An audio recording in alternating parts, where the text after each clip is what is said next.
ഇന്ന് ഞാനിവിടെ ഉണ്ടാക്കാൻ പോകുന്നത് മല്ലിയുടെ ഇലയും തക്കാളിയും കൊണ്ടുള്ള ഒരു ചട്നിയാണ്. ചട്നി ഉണ്ടാക്കാൻ തുടങ്ങാം. പാൻ ചൂടാക്കാൻ വെച്ചിട്ടുണ്ട്. പാൻ അതിലേക്ക് കുറച്ച് എണ്ണ ഒഴിച്ചു കൊടുക്കാം. വെളിച്ചെണ്ണയാണ് ഒഴിച്ചു കൊടുക്കുന്നത്.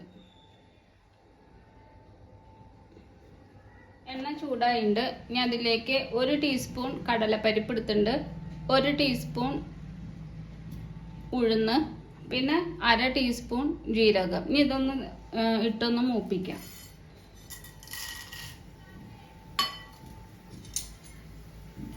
ഇനി ഇതൊന്ന് മൂത്ത് വരട്ടെ.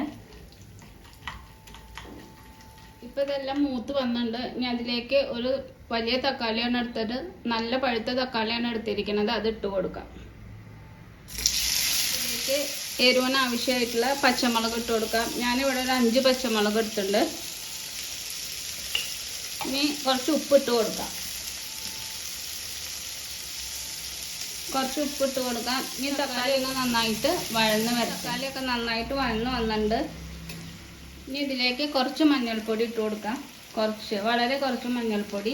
പിന്നെ കുറച്ച് പുളി വേണം. തക്കാളിയുടെ പുളി അനുസരിച്ചിട്ട് പുളി ചേർത്താൽ മതി. ഞാൻ ഇവിടെ കുറച്ച് പുളിയാണ് ചേർത്തിരിക്കുന്നത്. മല്ലിയുടെ ഇല ഇട്ട് കൊടുക്കാം. ഒരു പിടി മല്ലിയുടെ ഇലയാണ് എടുത്തിരിക്കുന്നത്. ഇനി ഇതൊന്ന് നന്നായിട്ടൊന്ന് വഴറ്റാം. കുറച്ച് കറിവേപ്പില ഇട്ട് കൊടുത്തിട്ടുണ്ട്.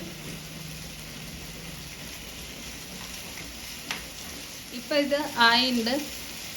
ഇനി ഇതൊന്ന് അരച്ചെടുക്കണം.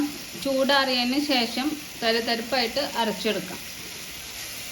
ഇനി ഒരു പാൻ ചൂടാക്കാൻ വെച്ചിട്ടുണ്ട്. ചട്നി ഒന്ന് വറവിടാൻ വേണ്ടിയിട്ടാണ്. പാൻ ചൂടായതിന് ശേഷം അതിലേക്ക് കുറച്ച് വെളിച്ചെണ്ണ ഒഴിച്ചു കൊടുക്കാം.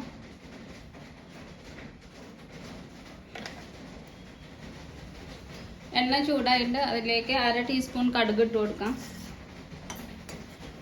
വറ്റൽമുളക് ഇട്ട് കൊടുക്കാം. പിന്നെ കുറച്ച് കറിവേപ്പില. ഇനി അരപ്പ് ഇട്ട് കൊടുക്കാം.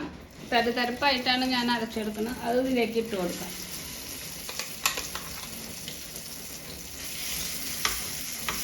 ഇനി തയ്യാറായിട്ടുണ്ട്.